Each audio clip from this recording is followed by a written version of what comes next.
Good afternoon, everybody. This is Jason Small with the Blue Collar News. I'm the Executive Secretary of the Montana AFL-CIO. And to start off with, we got a pretty good group here today. We brought in some firefighters to have a pretty good discussion. And how about, why don't you guys tell us about who the members of IAFF are and the work you guys do every day, and introduce yourselves. Thanks, Brother Small. George Richards, President of the Firefighters of Montana. What we got is the MSFA, the Montana State Firefighters Association, along with the Montana State Council of Professional Firefighters. And roughly we got about 24 locals that fall under our organization. Each local is represented and bargained under the International Association of Firefighters. So we roughly have about 856 members statewide, from your big cities down to your small towns that we represent. We represent pretty much all paid and part paid firefighters in the state of Montana. Our organization has been present here in the state of Montana, dating back when Montana technically was still a territory, prior to it becoming a state in 1889. Firefighters in Butte, Billings, and some of those larger cities were around when Montana was just a territory. Some of them were organized prior to the IAFF. They were in locals like the railroad, the Working Man's Local 8. So we've been around for a long time here in the state of Montana and in labor groups. My name's Carter Marsh. I'm the political director for the Montana Professional Firefighters. I'm also the union president for Great Falls Firefighters IAFF, local number 8. We were a charter member of the IAFF in 1918, the end of February when it was founded. My name is Andy Zimmerman. I'm with Kalispell Fire, so we're local 547. I've been with that department for about 6.5 years, and one of the things I noticed in Montana is how strong the brotherhood is across the state, and how proactive and solution-based they are. And so I've done some initiatives in Kalispell with the team there. I'm currently the secretary, and this is also my first year helping out with the wedge team here in Helena for the session. Awesome. Great to have you here today. So, to start out with, why don't we tell everybody, what are some of the job duties? What do you do as firefighters, and what are you responsible for every day? Yeah, absolutely. So on a typical day, most of our fire departments are responsible for not just fire protections and structure firefighting, wildland firefighting, but a lot of medical services. And I think a lot of people don't realize that when they see in their communities, whether it's just an ambulance base or fire base, there are some small communities that their fire department just does local fire, if that's like a volunteer service or whatever. But most of our departments handle and operate a majority of not just the fire, but the EMS side. So paramedic work on a typical day, it could be anything from a small cut on a finger to a full-blown CPR to a cardiac arrest, involved traumas, shootings, structure fires, extrication on vehicle wrecks, high angle rescues, river rescues. So like on a typical day, a person can come in. Most of our departments run either a 24 on. So like in my situation, my department runs from 7 a.m. to 7 a.m. And most of the members come in and they'll arrive roughly about a half hour before shift change, check their equipment, put their gear on the trucks, check their trucks to make sure they're operating so they're ready to go at 7. And they can run anything from 8 to 9 average calls in a shift to as many as 19, 20 in a 24-hour period. So some of our departments run 48 hours. So they're on, they work at the station, they live at the station for 48 hours, followed by some days off. So not like your typical worker who works 8 to 5 or 12 or 7 to 7. We work a 24 or a 48 in our end. So do you guys get in fights over who has to work the 4th of July? That's sometimes that does become a target. A few of our shifts, platoons, we call them, whether it's A, B, C, in some cases D, depending on the work cycle. Some of those shifts you'll find over a period of time we'll have to wear Christmas for 3 years straight, or Thanksgiving, or 4th of July. I don't really care to work 4th of July, even though I like the holiday. I just don't like to cut all the work we got to do on the 4th of July when it comes to fireworks. So, Right on, right on. So, one of the things we deal with here at the AFL-CIO is we're always trying to help people out, whether it be contract negotiations, if they're needing help trying to get mill levies passed, things like that. And we're perpetually, it seems like all the members are perpetually in some kind of bargaining situation, generally contracts or whatnot. But what are the key concerns for your members when bargaining for a new contract, in general? So when we look at bargaining for contracts, we're looking at a variety of either wages. We say wages, hours, working conditions, right? That's kind of the bread and butter of our contracts. There's certain things that are unique in the fire service where we don't have a whole lot of control over our working conditions, because that's kind of call dependent and call based. So we tend to focus more on the wages and hours when we're at the bargaining table. One thing that's big with our members is we're going into contract negotiation seasons. It'll be kicking off a lot of us this spring. Is pay and staying competitive in the market, so we can recruit and retain good membership, and then on top of that, the health insurance to make that whole benefit package sustainable, right? So every department and every local varies as far as how they split that up. The place that I work, we look at a split in health insurance of a percentage. Currently is 85%, 15% to the employee. There's other departments around the state and locals around the state that have negotiated set dollar amounts that can go towards health insurance. And I think it's just maintaining that, because at the end of the day, we have to be a marketable career. And if we're not a marketable career, we're going to lose good employees or potential employees to other markets. And it's hard enough as it is with the increased housing costs in Montana and the inflation that we've been seeing across the state, to entice people to come into the fire service. Another thing that we have working against us in some areas is residency clauses.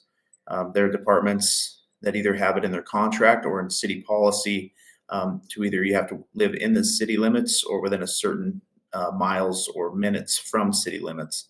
And that really puts a burden on folks that maybe there's a good ranch kid that lives an hour away from town, but the parameters are 30 minutes from town. We know that guy doesn't want to leave the ranch, enjoys helping his family, but also wants a good career where he can give back to his community as well. So looking at those battles when we go into contract negotiations, making sure we have a fair and equitable contract for all of our members and the membership to come in the future is a big thing. Setting us up for success in the future, just like the past generations have done for us. That's going to be the key to any of our negotiations when we sit down. And Jason, I would piggyback on what Carter's saying too, that what we've seen when, that's always kind of been a battle for us from the time we came around. I mean, if we go back in the times when, like Local 96 or Butte, some of the major fights we had back in the days, when majority, if not most of fire departments, when they were created, they worked in 96. Typically you work 7 days a week, 24 hours a day, which a lot of people didn't realize that in fire departments. And you lived at the fire station. And if you wanted to leave the fire station, you had to go out to the local sidewalk and find somebody from the street to go see if they would sit in and cover you while you went home or, to see your family. And in a few cases, that's how a lot of people got hired, because that person never come back and that person got a fire job, and we're talking in during that time. And so we still have fire departments within the state or within the United States that still work those long days, those 7 days, and so that's always been a battle. And when we're talking about wages and working conditions, um, being competitive, we're finding less people to sign up for these jobs. When and we're not the best advertising when you say you come into a career where your chances of getting cancer is 70% higher than the general public, or mental illness from the exposures you see on the job, you got a higher suicide rate, or that you're required to live within the district because of residency clause, but there's no funding for you to help actually afford a house within that district. So these are all battles that we fight even today to make sure our members and people can live on a livable wage and support their local communities. Right on. I definitely feel for you there as far as active recruitment and things go. And I'm kind of glad to see right now the government's pushing CTE, career technical education, and some other things. I'm a Boilermaker by trade, and I remember as a kid, when somebody asked me, what do you want to do when you grow up? I'm pretty sure I might have said firefighter a few times, but I know I never said Boilermaker. But the recruitment is just becoming such an issue across the board for trades or, manual labor in general. So I'm glad we're starting to get a little buy-in from the public again, and maybe shifting our education system a little bit, because frankly, we're running out of people that really want to work with their hands. So it's tough. I'll carry on with that. And I guess I got a question for Andy. How do levies and bonds impact the funding for fire departments, and how are fire stations and firefighters across the state funded to keep your community safe?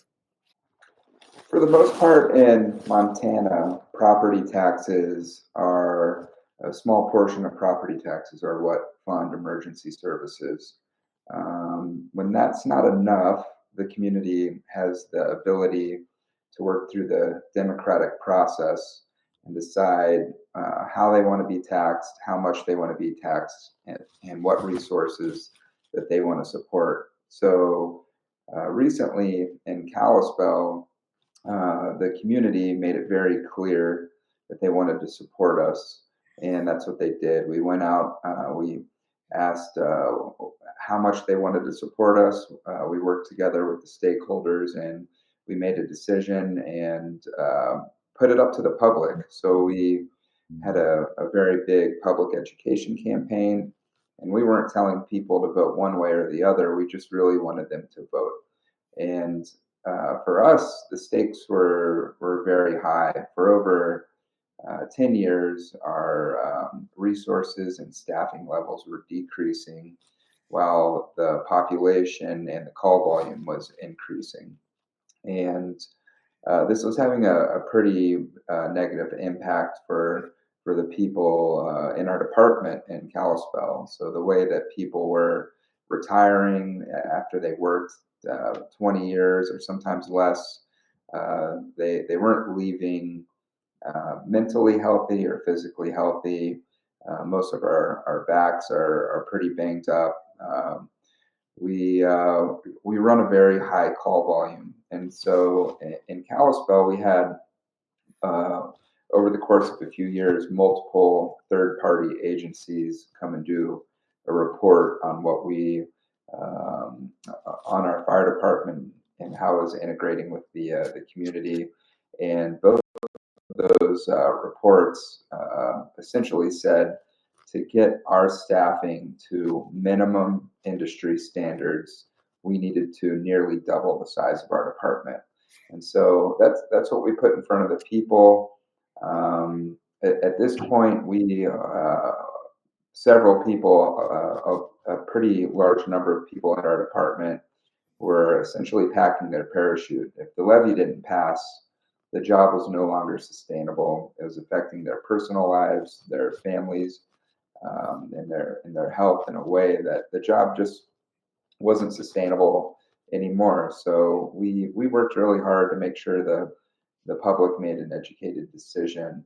And we essentially have a contract. They said, we want to support you, and it's our job to support them.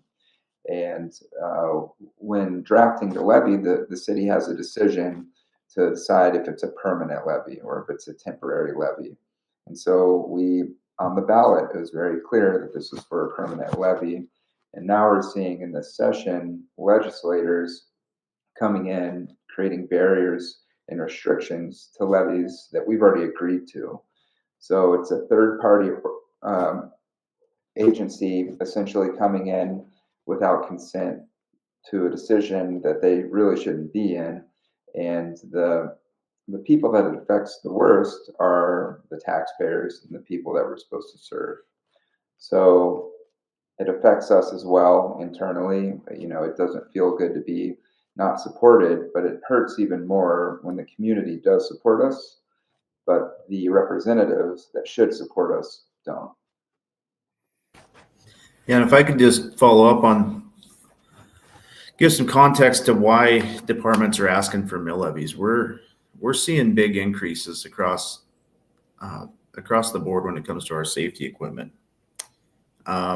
Just for example, from 2020 till 2022, we saw a 26% total increase in our baseline PPE. So those are the coats, helmets, and pants that we wear. They went from on average about $3,400 for a set up to about $4,400 to a set. The fire trucks in that same time period went up about 40%, and that's for baseline. Dual 4 tires and a steering wheel and a pump. So when you start adding some bells and whistles onto it, substantially higher than that $700,000 mark that a new fire truck's sitting at right now. And prior to that, that 2017 to 2020 market, we bought a couple new fire trucks up north where I work. We saw a 4% increase in a 3-year difference between apparatus, and now we're seeing a 40% increase. So that takes a huge hit on the city's budget, and we're trading off when we go into negotiations. We're all looking at the same money since it's all general fund. We're wanting wage increases to make us more marketable and to keep us even with fair market value for wages.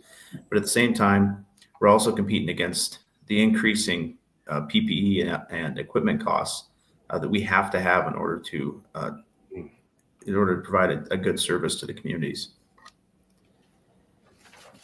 Right. I mean, even if you're getting these mill levies and people are helping out, the influx of people coming into state, I mean, do you guys feel like you're really gaining? I mean, are you getting ahead of it, or are you in a spot where you're just, constantly breaking even on the deal? I mean, the inflow of people here in state's been pretty incredible for a number of years. So how does that weigh on you? Are you getting ahead or not? No, I mean, what is interesting in the public safety, I feel like a lot of communities don't realize, but they haven't been as proactive as staying up with the needs to support community growth. It's nice seeing people, move in or subdivisions grow, and I don't know exactly how that funding does not go back to assist the public agencies to grow. But, my particular department back in 2003 did a study that they should be at Station 9 to support the current community growth. And we just added Station 8. And where you're seeing some of these, these departments with these recent levies, and people say, well, they just hired 20 new firefighters, or they just hired, 29 and added a station. You still realize that they're just catching up probably from where they should have been 14 years ago. And some of these departments that have added that many personnel don't also realize that a lot of these communities, held off hiring firefighters for years and just maintain at a minimal level. And so you take Kalispell, for instance, when they had 2 stations, they went through a long period of time where a lot of times that Station 2 didn't have firefighters in it. They didn't have the people to support it. And so seeing this increase, I think there's a lot more that needs to be done, a lot more than the public needs to know, that we see these people move in, but yet we still have communities that are way below the standard of where the public safety fire protection should be at to maintain the level of response times and adequate extinguishment of these fires when they do. Because we're seeing fires, a typical person doesn't know that fires in a residential home are burning much more faster than they burnt years, in the 70s and early 80s when they were built. They're burning quicker. A lot of our products are made with a lot more petroleum based in them. So there's a lot of side effects that come with that too. Right. So no, it's pretty incredible. You guys are able to do the job that you do. I mean, it's an testament to training and having quality workers out there and being able to keep everything under control. So, George, earlier you alluded to mental health and its effects on some of your people. And, it's hard for me to imagine what you guys see on a day-to-day basis. That would be pretty trauma-inducing stuff. But how do you support the mental health of some of the firefighters on your jobs? Yeah, absolutely. I'd give you a little brief history. When I got hired in the fire service, we never really dealt with mental health. We never recognized the effects of how certain call or certain experience through what we deal with on a daily basis can affect a member's mind, mental capabilities, and how they deal with that. And so when I got hired, it was, you go on a trauma, you go on a shooting, you go on a traumatic, car wreck where there's, not to be blunt, but mangled bodies or death. The aspect was suck it up, get back on the truck. We got another call to get to. Get your shit together is what the mentality was. And the general public expects us to be on our A game all the time when they call 911. And I could say we are. Proud of that, but that also comes with effects. And we as a state and international looked at it and says, we got to do something about this. In the 80s, majority of our line of duty deaths were, cardiac emergencies with people having heart attacks on the job to, now cancer from the exposures we get, that's increased on line of duty deaths for firefighters is the cancer toxins. But we're now looking at mental illness, and mental illness is becoming one of the number one killers of firefighters, our members, because over the period of time, how they deal with these traumatic calls that they go on, these images that they see. And when it starts eating at your mind and you start going on some of these calls and some of these images of people you see start reflecting to be images of your own loved ones, it plays with you, wakes you up at night, can't sleep. Anybody that does this job could tell you till the day they die, they can probably recognize every traumatic down to detail of the things that they see on this job. So when we looked at it, we had to form something. We've created a peer-to-peer program. We bring in experts, mental health clinicians, other firefighters, and we start recognizing that it's not just a can do, get up, suck it up, get your shit together comment anymore about getting back on that. We got to take a pause sometimes. We got to make sure our members are taken care of, that they're getting the help that they need, that they can debrief these, they can go through counseling sessions, and that it's no longer a thing that you look down on somebody for because of their mental experience that they've had with this. So we worked really hard over the last few years.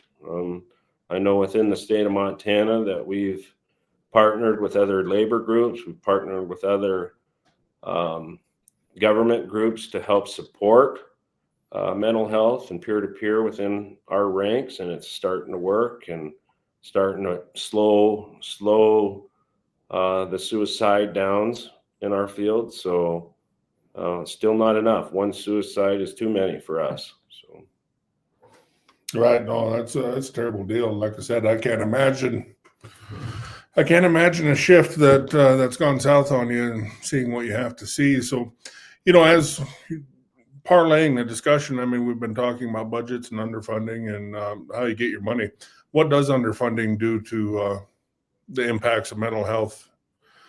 If there was an improvement in funding, I mean, what would you do with it? And as it sits now, I mean, how does it contribute to the issues and problems you're having?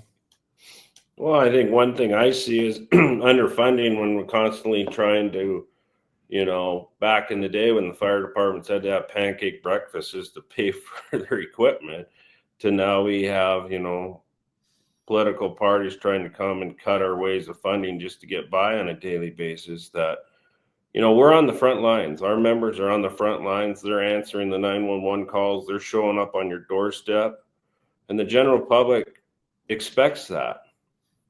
They expect that. They also know that they pay, taxes that, fire departments, 99.9% of our funding comes from property tax. And that's how we receive our funding. Well, you get policymakers that come in there and want to undercut it. But what happens is we're the ones on the front door. We're the ones in there cutting your family member out of your car or pulling them out of a burning structure. If we don't have that funding, we get less reliable equipment. We get trucks that are wore out. We get fire hoses that need to be replaced. We get equipment that puts our members at risk in turnouts. And so that mentally, when you're going on that call, whether or not that truck's going to get you there or that tool is going to be able to cut that person out, to make you effectively do your job. And when it doesn't, you're the first one to hear from it from the bystanders. You're the first one to hear from it from the family member when you can't do your job because your equipment's not up to par due to funding. And so that mentally affects our members when because they want to be on their A game all the time when they're providing that service. So that's one of the things I can see on our end. Right on. Well, it's a lot of good points there that you brought up, and food for thought for anybody who's ends up watching this here. It's definitely the reality of the situation. So let's shift gears a little bit. Obviously, the legislature is going right now. We're maybe a third of the way into it or whatnot, and there's been an onslaught of bills that affect how you guys are able to do business, or affects everything about the whole game, right? I mean, most of the attacks have been public sector at this point, and they'll transition and shift over to the private sector here directly. But one of the bills coming up is a paycheck deception bill. And how would that affect your guys' membership if the state decides they really need to interfere in locally bargained contracts? Well, I think first of all, Jason, that they shouldn't be trying to meddle in our affairs. Those are collective bargaining agreements that not only have we as the union or the labor organization agreed to, but the employer has agreed to those as well. Those are mutual beneficiary contracts. That's why it's called collective bargaining. We're not going to the table and strong-arming people. In fact, quite the opposite. A lot of times we're making concessions in order to get a contract. So that's our right to decide that we want to have our dues taken out. It's no different than going to your employer and saying, I'd like to donate to United Way, and having the finance and payroll department at your employer take money out of your check to pay United Way. It's no different than that. We're an organization that provides support to our members, like George alluded to in the last couple of questions with the peer support programs. That's all funded out of our union dues.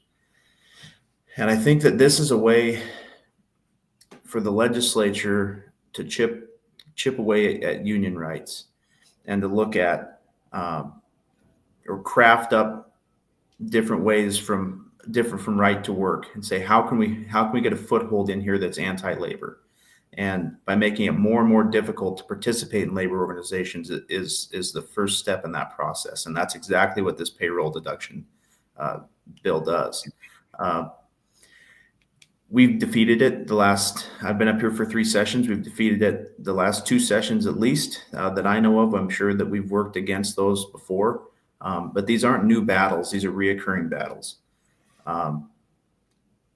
We heard on the first day of the legislative session this year, the 69th session, from the Senate Majority Leader. And he said that mental health and public safety must be in the forefront of our minds as we're passing legislation. That maybe maybe wasn't the direct quote. That was pretty close to what was said.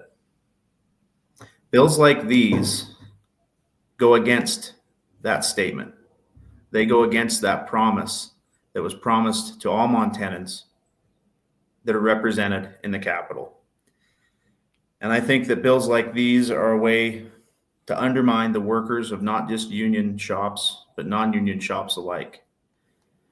Because unions have led the way for quite a while when it comes to wages and working conditions and benefits. The 40-hour week was a product of union battles, getting holidays, getting maternity leave. All of that was products of union battles at one point in time.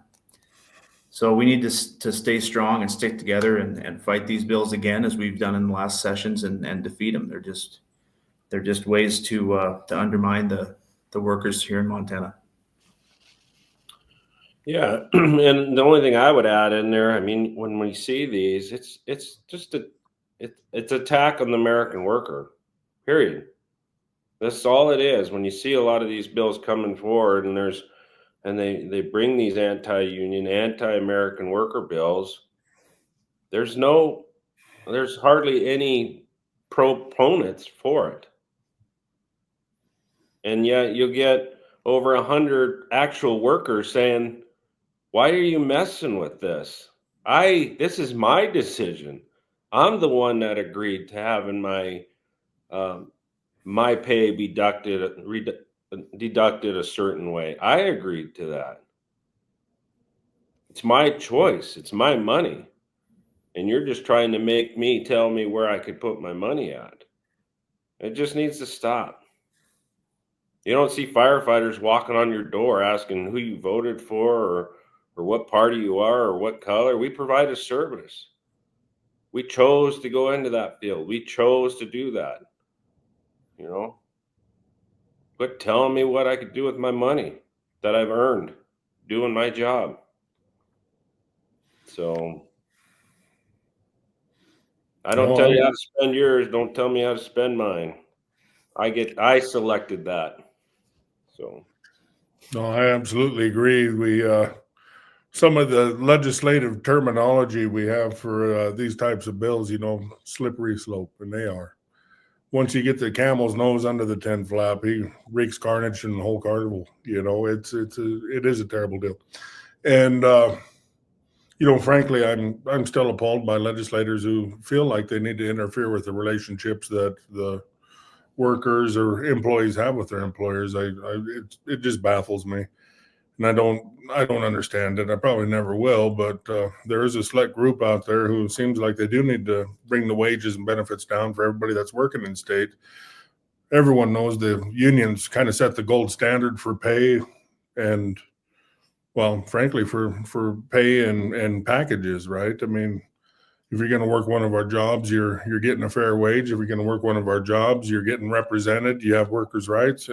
If you're working one of our jobs, you're going to have a healthcare package involved with it too that makes it work out right.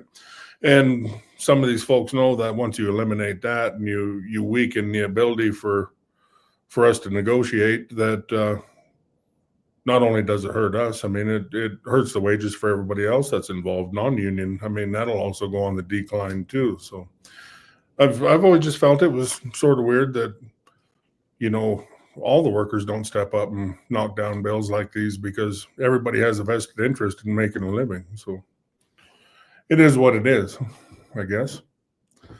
We're kind of getting towards the end of, the line of questioning we have, but was there anything else you guys wanted to have a brief discussion on while we're here together today?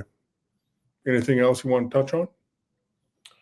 As we're sitting here today and, hearing the news out of Utah and listening to, House Bill 267 that was passed out of the Senate there. And, all we can hope is for maybe the governor to veto that, because that's purely an attack on American workers over there, really making it illegal to collectively bargain or be part of a union. Standing together as firefighters with the rest of the labor groups and American workers in Montana, this shit's got to stop. This is the stuff we're going back to in the 1917s, in the beginning of the 19s, when we had corporate greed running our legislators and judges and stuff, and taking rights away from the people who are getting the dirt under their fingernails. We put our work boots on every day. We go to work. We pay our taxes. We pay into our pensions. Why are you attacking us? Why are you taking our rights?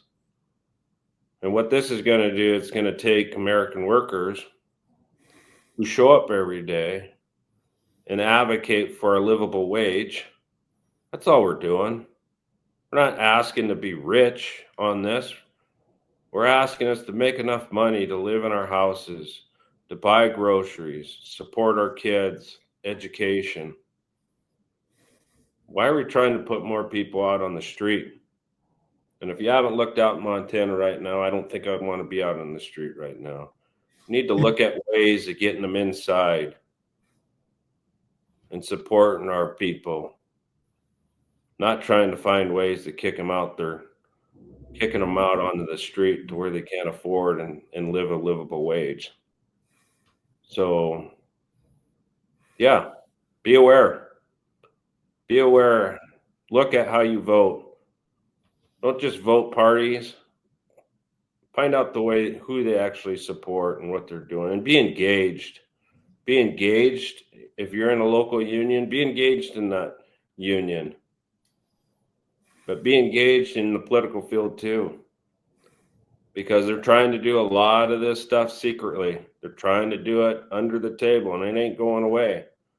So step up, be politically, support those who are up here representing you, support those on a local field that are giving you the voice that you deserve at the table. We need to be solidarity. We need to be together. And so that's my message to everybody. Kind of a little off topic, but hell, if we're not fighting them, we're on the menu, and we're going to eventually be cut. There you go. There's a lot of truth in that. All righty. Well, that will conclude the little blue collar news for the day. And I just want to remind you to rub some dirt on it and get back in the game. No, I'm just kidding. All right. Thank you, guys. It's been great. We'll catch you later. Thank you.